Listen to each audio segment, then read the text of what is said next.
Hi, this is Sian Powell, and this is another video as part of a series of videos I'm making for the training course Continuous Directed Change. So this is another video on relaxation. So we spoke about relaxation in the first video that I made for Continuous Directed Change because it is probably one of the most important principles that we look at. And so this is a kind of little bit of an overview. It doesn't matter that you can't see it very well, it just shows you the general principles. So the first part of this is we looked at relaxation and why is important. Because so earlier on, if you wanted to have a little look, we look at evolution and how so many of us end up feeling quite anxious a lot of the time and the reasons for that. This video is going to look at how we can relax. In particular, very important for those of us with ADHD, because it probably isn't something that we are very good at. I mean, obviously everybody's different, but in general, people with ADHD tend to have very busy bodies, very busy brains, far too busy getting on with life, or feeling overwhelmed and stressed. And relaxation can be quite a hard thing. But it is also a very important thing because constantly, whilst we can't always control the busyness of our brain, if we are in that sympathetic nervous state, if we are in fight or flight, if we're overly anxious, then that busyness increases and it also can become quite negative and catastrophic and everything becomes harder. So it is very important that relaxation and regularly trying to relax is part and parcel of our lives in the long term, even though it may not come naturally. My view is that embedding good practices that help us to relax as much as possible will help us to live and manage our ADHD in the best way possible. So what we're going to look at is a few tips and techniques of how we actually can do that. Hard-learned techniques over many, many years, I must say, for me anyway. So obviously, but one of the sort of key things when we look at relaxation is meditation and mindfulness. So we're going to look at this. This is quite a long video, I think, because we're going to look at the three different areas that we can use to help us learn to relax. So the first is more constructive, traditional ways of relaxing. So I'm going to be honest with you, I'm almost quite irritated about how conclusive the evidence is, the good scientific evidence that mindfulness is so good for you. And the reason I'm quite irritated is because I find it so hard. This ADHD brain does not shut up, right? It's super busy in there. And being mindful, I find it's like hell on a plate, or it used to be. It's a damn sight easier now.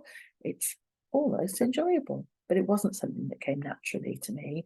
And I definitely feel that I have to be quite creative about learning to be mindful and still continue to need to be kind of quite loose and creative. And again, I find the principle of progress, not perfection, and it's about perseverance, not perfection, very, very helpful, because actually sticking to a habit is really quite hard. And I find that I constantly fall off the wagon and need to get back on the damn thing over and over again in order to integrate relaxation into my life. But let's have a little chat about kind of if you decide that you want to do mindfulness, what might that look like for you? So I always say, push where it gives. Do it in the way that feels easiest, that you're most attracted to. So for those that like joining groups, there will always be lots of mindfulness courses and things like that. Now, COVID, thank goodness, is over. There'll be lots of in-person ones. There might well be some online ones. And in a way, joining a group is almost a form of body doubling.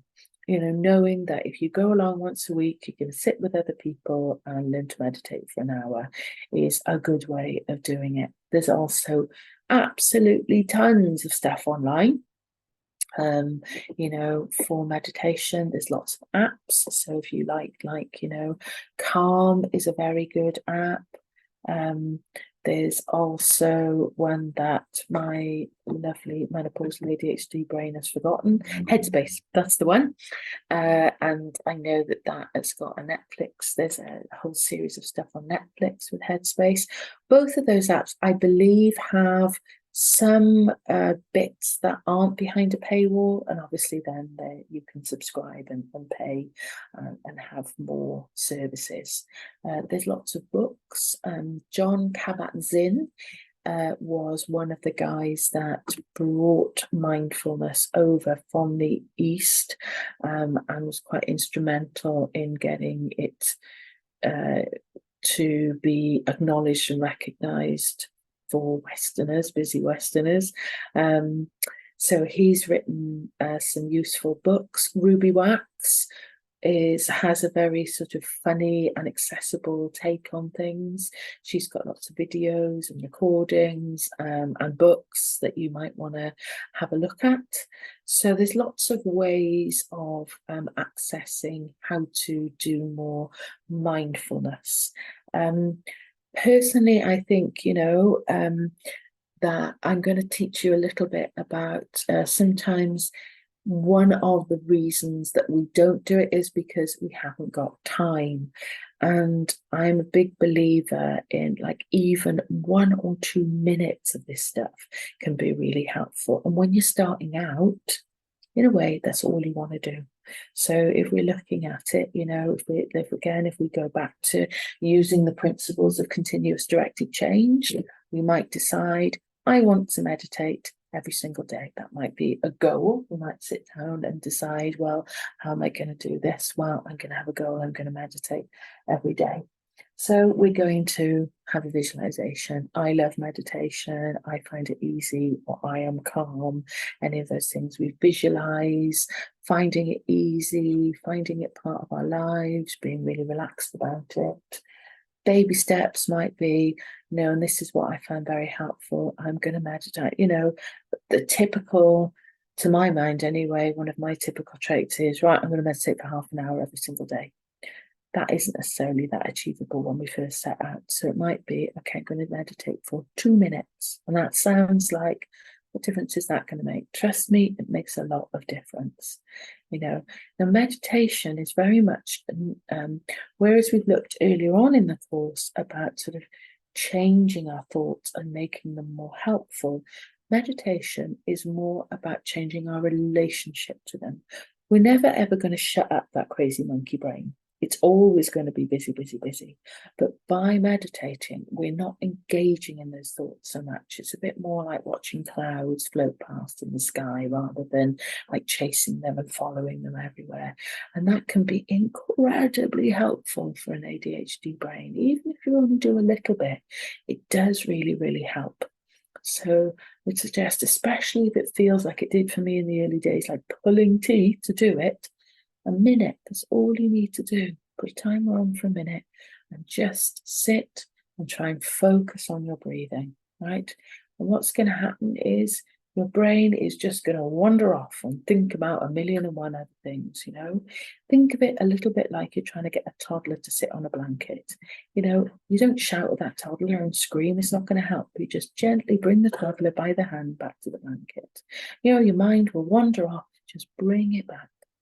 So we're changing our relationship to our thoughts. We're just trying to let go and focus on the present moment. Another really helpful way of doing meditation, particularly for those of us with busy brains, is to do a form of walking meditation.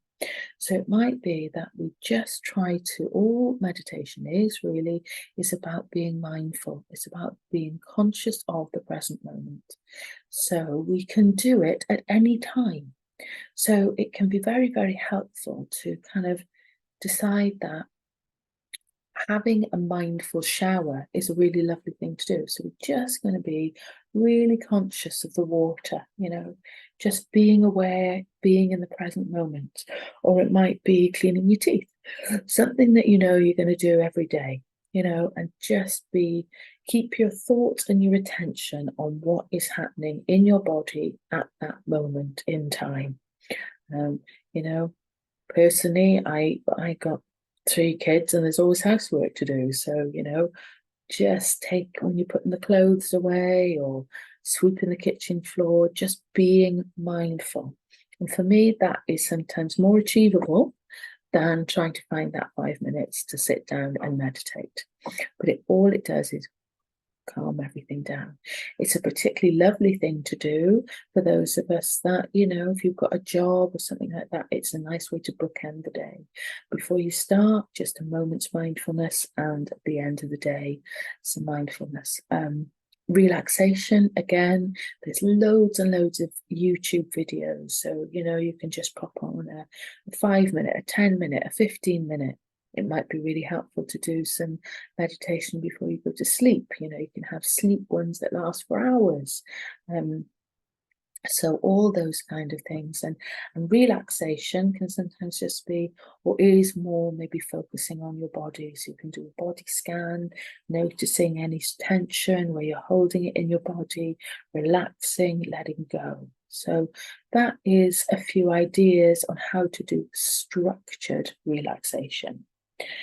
Now, that's the first part of what we're looking at. And of course, we can use these principles for that.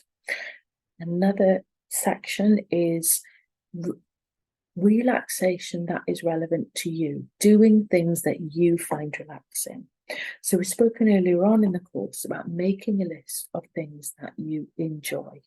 When we're looking at rewards, we spoke about making a list of what are the things in your life that bring you joy, that give you juice, that just make you feel relaxed. That because what we're trying to do with all relaxation is we're trying to bring our bodies out of fight and flight down into rest and repair, trying to activate the parasympathetic nervous system. And for some of us, we're all going to be different. Like for me, putting on some really great cheesy 70s music and dancing around the kitchen is going to do it. For someone else, it might be classical music, and for someone else, it might be playing a game of chess. We're all going to be different. So what is it that engages you, makes you feel alive, helps you to feel better? Is it a swim in the sea? Is it walking in the mountains? Is it talking to your best friend on the phone? Is it cooking food? Is it listening to loud music? Is it going to a festival? What are those things? And how can you integrate more of those things into your life so that you're really kind of engaging and enjoying your life? Because all of those things are going to help us to feel more relaxed, feel better, concentrate more, engage in things. Now, conscious that if your mental health isn't great, then sometimes those things are just going to seem overwhelming and no good at all. But we can use in the principles of this course. You might say, well, what are the things that I used to love? What would I love to get back to? And visualize yourself doing those things, feeling great, enjoying them. And that will prime your brain to encourage you to feel better. It won't cure everything straight away, but it will help put you in a mindset that enables healing in a better way. And of course, it's all about being gentle, about being kind to yourself. And if we are feeling fragile and low, then we're going to do different things to if we're full of energy. And it's always about using our wisdom and going with what feels right for us. So that is looking at using, doing relaxing activities then. And the third part of ideas of how we can do more relaxation is relaxing in everyday life. So often, particularly if we're having a stressful time, and just as we've spoken about in other parts of the course, because modern life is very different and there are lots of stresses, particularly if we are struggling with our executive function. So we can find ourselves getting more tense, more anxious, more stressed as we're going through the day.